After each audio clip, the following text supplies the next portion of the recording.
I want to start today with a sound, because if you have ever kept ducks, you already know it. It is a little after 6 in the morning, still gray out. You come around the corner of the barn with a feed bucket in each hand, and you hear it before you see it. Sloshing. Not drinking, sloshing. That flat, happy, sideways racket a duck makes when she has found 5 gallons of clean water and decided the correct thing to do with it is get her whole head in there, shake it out across the bedding, and do it again. And you stand there and you do the math you have done 100 mornings. That is the 3rd waterer this week. That is a bale of shavings I did not plan on. That is 20 minutes with a fork before I even get to the chickens. Now here's the part that makes this video worth your time. Those same ducks made me more money than my hens did. Not by a little, and not for the reason everybody guesses. I ran both side by side for 3 years on this place. 40 laying hens, mostly ISA browns, with a handful of barred rocks because I like the look of them. And 20 Khaki Campbell ducks, which is a bird I bought on the advice of a fella at the feed store who was either very smart or just trying to move some ducklings. Same pasture, same water source, same man feeding both of them at the same ungodly hour. And unlike most of the years of my life, I actually wrote it down. Feed bought, bags counted, eggs collected, birds lost, dollars in the coffee can. 3 years of it in a spiral notebook that lived on the shelf above the feed barrel and smells like it. By the end of year 2, my ducks were netting me right around $740 a year clear. My chickens, with twice as many birds, were netting me about $410. 20 birds beat 40 birds. But before you go sell your hens and buy ducklings, I need to tell you the whole thing, because there is a version of this story where the ducks lose badly, and it is not a rare version. It is the version most folks live. So today I am going to lay it out straight. I am going to tell you what the real chicken versus duck question actually is, why almost everybody measures the wrong number, and the 7 things that decided which bird put money in my pocket. We will count them down from 7 to 1, and number 1 is the one that cost me more than feed, predators, and busted waterers put together. Then I will show you exactly what I run today, what it cost me to set up, and which bird I would buy first if I were standing here with $500 and an empty pen. Now before we go any farther, I need to say a few things, and I would appreciate it if you did not skip them. America is a big country, and poultry money in East Texas is not poultry money in Vermont or Oregon. My egg prices, my feed prices, my customers, and my weather are mine. 100-degree August changes a bird's laying different than a January in North Dakota. Your feed store, your predators, and the people who live within 20 minutes of your driveway will change these numbers more than the breed will. Second, egg selling is regulated, and the rules are not the same 2 states over. How many dozen you can sell, whether you can sell off-farm, what the carton has to say on it, whether you need a license, candling, refrigeration temperatures, all of it varies. Some states are easy about it, some are not. Find out what your state and your county actually require before you put a sign at the end of the road. It is a phone call. It is cheaper than a visit. Third, birds carry disease, and so do the boots you wear between pens. Wash your hands. Keep the water clean. Do not haul birds home from a swap meet and turn them straight in with your flock. And if you have small children or anybody in the house with a weak immune system, take that seriously, because the cute part of poultry and the sanitary part of poultry are not the same part. All right, now let us talk about the number everybody gets wrong. Most folks think the chicken versus duck question is about eggs. It is not. Eggs are just the part you can count. Ask anybody which bird makes more money, and they will start telling you about laying rates. 280 eggs a year from this breed, 260 from that one. And that is real information. It is just not the answer. Because a bird does not hand you money. A bird hands you a product, and then you turn that product into money. And every single step between the nest and the coffee can has a cost stapled to it. Feed, bedding, water, fence, predator losses, broken equipment, gas to town, and your hours, which is the one nobody puts in the notebook. I have known men who could tell you their flock's laying percentage to the decimal and could not tell you within $100 what they spent on feed last year. That was me. For a while, that was exactly me, because here is what happened. My first year, I looked at my hens, saw a wire basket full of brown eggs every morning, and felt like a successful operation. Meanwhile, my ducks were laying a good deal fewer eggs per bird by my count, wrecking waterers, and turning one corner of the pen into a place I did not want to walk. By eggs, the chickens won. By dollars, they did not even come close. The difference was not in the nest, it was in the 4 feet between the bird and the buyer. And that is what the whole countdown is about. So here we go.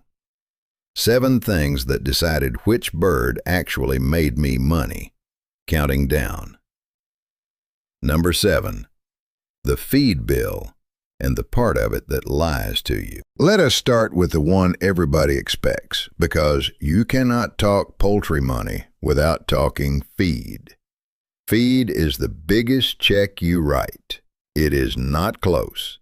And on this one, the chickens win. Straight up, no argument. My hens ate about a 1/4 pound of layer feed a day apiece. In a heavy laying stretch, a little more.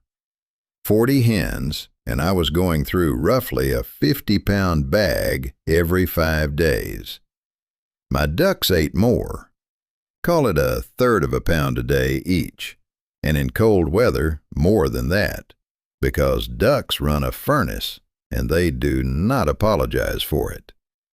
20 ducks put a real dent in a bag. Per bird, per day, the duck is the more expensive animal to keep. Anybody who tells you different is selling ducklings.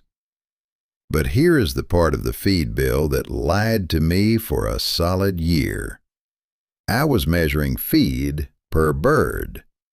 That is the wrong measurement. The right one is feed per dollar of egg. My ducks ate about 30% more each. My duck eggs sold for about 60% more, and my Campbells laid nearly as many days a year as my good hens did, which surprised me, and I will get to why. So the duck cost me more to feed and still came out ahead, because the thing she made was worth more when it left the property. That is a lesson that goes way past poultry, by the way. The cheapest animal to keep is not automatically the one that pays best. I have watched folks pick a breed because it is thrifty on feed, and then spend 3 years selling a $2 product to nobody. One more thing on feed, and this one is practical. Ducks need niacin more than a standard chick starter gives them. Ducklings raised on plain chick starter can come up weak-legged on you, and it happens fast enough that folks think they got a bad batch of birds. They did not. They got a feed problem. Get a proper waterfowl feed if your store carries it, or supplement it correctly. Ask your feed store or your vet what they recommend for your area, because this is one where guessing costs you birds in the first 3 weeks. And do not free feed a pile of scratch grain and call it a ration. Scratch is candy. It is not a paycheck. Number 6, the water mess, which is the real cost of a duck. This is the one that runs most people off, and I understand it. A chicken drinks water. A duck lives in water. And if you do not give her a place to do it, she will make one out of whatever you did give her. My first setup, I had the duck waterer inside the shelter on a dirt floor. That lasted about 9 days before that shelter had a permanent soft spot in the middle of it that smelled the way you are imagining. Wet bedding is not just unpleasant. Wet bedding is a bill. It is shavings I have to buy. It is a fork and a wheelbarrow and 40 minutes of my Saturday. And it is a health problem for the birds if I let it go. I ran the numbers on it one year because I was aggravated. Between extra bedding and the 2 waterers a rambunctious duck flock destroyed, the mess was costing me somewhere around $120 a year and more hours than I wanted to admit. That is a real cost. I am not going to sit here and pretend the duck is a tidy animal, but it is a solvable cost, and this is where most folks quit too early. What fixed it for me was getting the water out of the house and onto something that drains. I put the duck water outside the shelter, on a platform of hardware cloth over a bed of gravel, with the whole thing set a little off level, so what they splash runs away from the pen instead of into it. The waterer itself I switched to a heavy rubber pan I can crack the ice out of, and a nipple-style setup for drinking, so the deep water is for their heads and the clean water is for their bellies. Cost me right around $60 in gravel, wire, and lumber one Saturday afternoon, and it paid for itself in bedding by the middle of that same year. Ducks need enough water depth to get their whole head under. That is not a preference. That is how they keep their eyes and nostrils clear, and a duck that cannot do it will have trouble. But head deep does not mean pond. You do not owe your ducks a swimming pool to get eggs out of them. Mine had a kiddie pool for a while, and all it ever did was make me a man who dumps a kiddie pool. And do this part before you buy the birds, not after. Everything about ducks is easier if the water plan exists on day 1, and everything about ducks is miserable if you are fixing it in February with a shovel. Number 5, what the predators took and which bird they took it from. Now here's where the duck started giving some money back. The chicken has one enormous advantage over the duck, and it is that she puts herself to bed. Come dusk, a hen walks herself into the coop, climbs up on a roost, and sits there. She goes up where most things cannot reach her, and she does it without being asked. A duck does not do that. A duck sits on the ground, in the open, all night, and thinks that is a perfectly fine arrangement. So on paper, the duck should get eaten more. That is not what my notebook says. Over 3 years, I lost 11 hens and 4 ducks. Now, part of that is that I had twice as many hens, so let us be fair about it. But even bird for bird, the hens lost worse, and it came down to 2 things. The first is hawks. My hens were the ones getting picked off in daylight, out in the open, by red-tails working the tree line.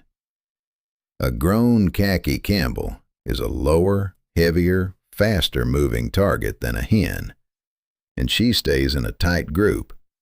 And hawks, in my experience, were a good deal less interested in trying. The second is that my ducks were louder and stupider in the exact right way. A duck flock at 2 in the morning will start hollering about a raccoon at the fence long before a coop full of sleeping hens says a word. My ducks were an alarm system that also laid eggs. Now that only works if you shut them in. Ducks penned at night behind a solid door with hardware cloth, not chicken wire, are fine. Ducks left in an open yard because they seem content there will get cleaned out by something, and it will happen on the one night you did not walk down. Hardware cloth, buried apron, or a skirt laid flat, a latch a raccoon cannot work, and a door that gets closed every single night by a person and not by hope. The financial version of this is simple. Every bird you lose is not just a bird. It is the feed you already put into her, the eggs she was going to lay for the next 2 years, and the money you spend replacing her. One good raccoon night can wipe out the whole year's profit on a small flock, and I have watched it happen to a neighbor who had a good setup and one bad latch. Number 4, winter, and the month the ducks quietly ran off with it. All right, this is the one I did not see coming, and it is the biggest single reason the notebook came out the way it did. Every fall, my hens quit on me. Not all at once. It creeps. Days get short, the light drops off, and a hen who was giving me an egg 5 or 6 days a week starts giving me 3, then 2. Then she looks at me from the nest box like I have asked her for a favor. Add molt on top of it when they drop feathers and put everything they have into growing new ones, and there is a stretch every fall where 40 hens were handing me maybe a dozen eggs a day, some days less. And I want to be clear, that is not a sick flock. That is a chicken doing what a chicken does. She is a daylight animal, and she is honest about it. My Campbells did not care. They slowed some. Everything slows some. But they never fell off the cliff my hens fell off. And through December and January, when my hens were basically boarders eating my feed, the ducks were still laying. Not full summer production, but enough that I never quit collecting. I did not believe it the first winter. I thought I had gotten lucky. Second winter, same thing. Third winter, same thing again. And by then, I had it written down so I could not argue with myself. Here is why that matters so much for money, and this is the part folks miss. Winter is when eggs are worth the most. Everybody's backyard flock quits at the same time. The neighbor who was giving eggs away in June has none in December. The lady at church who undercut you all summer has stopped selling. Demand does not go down. Supply does. And all of a sudden, the eggs you do have are the only eggs anybody can find. So my ducks were producing their most valuable eggs of the year in the exact months my chickens were producing nothing. That is not a small edge. That is most of the gap right there. Now, you can fight this on the chicken side. You can run supplemental light in the coop, and plenty of good people do. A timer and a low wattage bulb adding a few hours on the front end of the morning will keep hens laying through short days. It works. I tried it for a season and quit, and I will tell you honestly why. It is one more thing on a timer, one more bulb in a dusty wooden building, one more extension cord I have to look at, and I did not love the fire math. If you do it with a proper fixture, guarded, hard-mounted, on a circuit that is up to it, and not clamped to a rafter over dry shavings. I have seen the aftermath of the other way, and I do not want it here. But understand the trade-off, because there is one. That rest period is a real thing. A hen who never gets a break tends to burn through her productive years faster. You are not creating eggs out of nothing. You are moving them forward. The duck just did not need the argument, and that was worth something to me. Number 3, what it actually cost to house each one. Let us talk about the buildings, because this is the place where I expected the ducks to lose, and they did not. My chicken coop is a real structure. It has got a roof, 4 solid walls, roosts, nest boxes, ventilation up high and out of the draft, a people door, a bird door, and hardware cloth on everything. I built it out of mostly bought lumber, and it ran me somewhere north of $600 by the time I quit hauling things home from the lumber yard. And a coop is fussy. Get the ventilation wrong, and you get frostbitten combs and respiratory trouble. Get the roost spacing wrong, and they pick at each other. Get the nest boxes wrong, and they lay on the floor, and you spend your life washing eggs. There is more design in a chicken coop than people expect, and most of the problems I have helped neighbors with came out of a coop that was built tight instead of built right. The duck house is a 3-sided shed with a door I close at night, deep bedding on the floor, no roost because a duck has no use for one, no nest boxes because a Campbell is going to lay wherever she feels like laying, and no carpentry is going to change her mind about it. That shed cost me under $200, and a good bit of it was lumber I already had leaning against the barn. Ducks are tougher than hens on weather, and it is not close. They come with a coat built for cold water. A duck standing out in a freezing drizzle, looking completely unbothered while my hens huddle in the doorway, is a thing I have watched many times. What a duck needs is dry bedding, a windbreak, and a door that shuts against predators. That is the whole list. Where the duck costs you more is bedding, which we covered, and where she costs you less is everything else. Heat, since somebody always asks. Grown birds of either kind, in a dry, draft-free, well-ventilated space with plenty of feed and open water, do not need a heat lamp in most of this country. Heat lamps in poultry houses burn barns down every single winter. If you truly need supplemental heat for young birds, use equipment made for it, mounted properly, and check it. That is not me being cautious for the video. That is me having smelled it. Number 2, who is buying and why duck eggs have a customer, chickens do not. Now we are at the real answer, and it has almost nothing to do with the birds. I could sell chicken eggs for $4 a dozen, and some weeks I had to work at that. Because everybody has chicken eggs. The store has them. 3 people on my road have them. My eggs were better, and I would say so to anybody, but better is a hard sell against cheaper and already in the cart. Duck eggs I sold for $8 a dozen, and never once had a leftover. And here is the thing that surprised me. I was not selling to the same people. Duck egg buyers came looking for me. There is a baker in town who buys every duck egg I will let go of because the extra fat in the yolk and the heavier white do something to a cake and a custard she cannot get otherwise. There are folks who react badly to chicken eggs and do fine on duck, and I am not going to make a medical claim about that. But I will tell you those customers exist, and they are the most loyal buyers I have ever had. There is one older gentleman who drives 40 minutes and has never once asked the price. That is the whole business right there. Chicken eggs put me in a crowded market where I compete on price.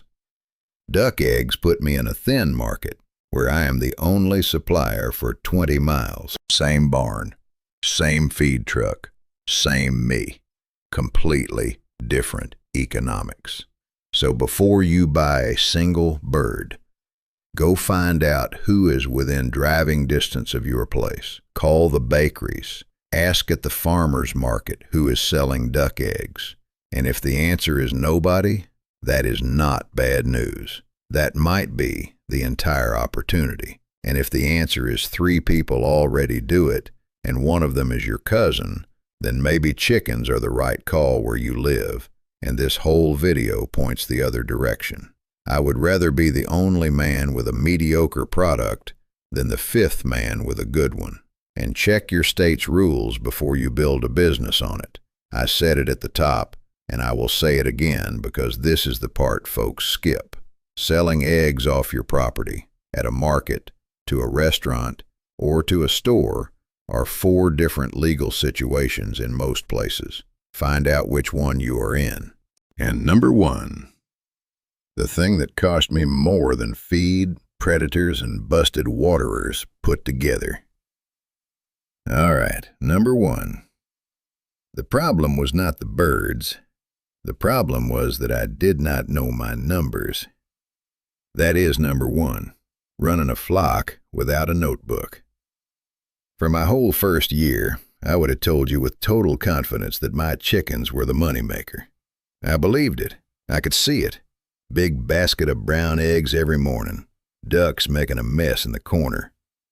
Anybody standing in my yard would have agreed with me. I was wrong by about $330 a year, and I was wrong for a whole year because I was looking at the basket instead of the books. Here's what I do now, and it takes about 4 minutes a week. Every feed bag gets written down the day I buy it. Date, what it was, what it cost. Every egg gets counted. Chickens on one line, ducks on the other. Every dollar that comes in gets written down with who it came from. Every bird that dies gets a line and a reason, if I know it. And once a year, in January, when there is nothing else to do, I sit at the kitchen table with that notebook and a cup of coffee, and I add it up. 4 minutes a week. That is it. And it is the single highest paying thing I do on this place. Because until you write it down, you are not running a farm operation. You are running a hobby that occasionally hands you money, and you are guessing about which half of it is which. Now let me show you what 3 years of that notebook actually said. 40 chickens. Feed ran me about $1,100 a year. Bedding and supplies, call it $90. Replacement birds after losses, $60. I sold roughly 420 dozen at $4. That is 1,680 in, 1,250 out. Net, about $430. My notebook says 410 one year and 450 the next, so let us call it 430 and be honest about the rounding. 20 ducks. Feed was about $720 a year, and yes, that is more per bird. Bedding was worse, $120. Replacements, $30. I sold about 210 dozen at $8. 1,680 in, 870 out. Net, about $810. Half the birds. Nearly twice the profit. And look at where the difference came from. It was not the eggs. The chickens laid twice as many. The difference was that a duck egg was worth double. The winter months belonged to the ducks alone, and the housing was 1/3 of the cost. Now here's the part where I keep myself honest, because I am not trying to sell you a duck. That $810 depends almost entirely on somebody near me paying $8 a dozen. If I live somewhere with no baker, no specialty customers, and no farmer's market, those duck eggs are worth about what chicken eggs are worth. And then all you have got is a bird that eats more and makes a bigger mess. In that world, the chickens win easily, and it is not even an argument. So the honest answer to which bird makes more money is not chickens, and it is not ducks. It is whichever one has a buyer you have already found. What I run today. I did not sell the hens. I run 25 chickens and 25 ducks, and here is the reasoning. The chickens are my volume. They cover the everyday customers, the folks who want a reliable dozen every week, and they carry the summer. The ducks are my margin and my winter. When the hens shut down in November, the ducks keep the cash coming in and keep me in front of my customers through the months that would otherwise go quiet. That is the real lesson, and it is not really about poultry. Two products with different customers and different seasons will beat one product every time, even when one of them looks better in the basket. If you handed me $500 right now and pointed at an empty pen, here is exactly what I would do. I would spend the first week not buying birds at all. I would make phone calls and find out who buys what within 30 minutes of my driveway. Then I would build the water drainage before I owned a single duck. Then I would buy small, 10 birds, learn on 10. 10 birds will teach you everything 20 will, and the tuition is half. And I would buy the notebook first. It is the cheapest thing on the list, and it is the only one that tells you the truth. All right, that is 7 down to 1 and 3 years of it. If you have run both, I want to know what your duck eggs bring where you live, because that number changes everything, and it is the one thing I cannot tell you from here. Put it in the comments. I read them. Take care of your birds. Go find your buyer first.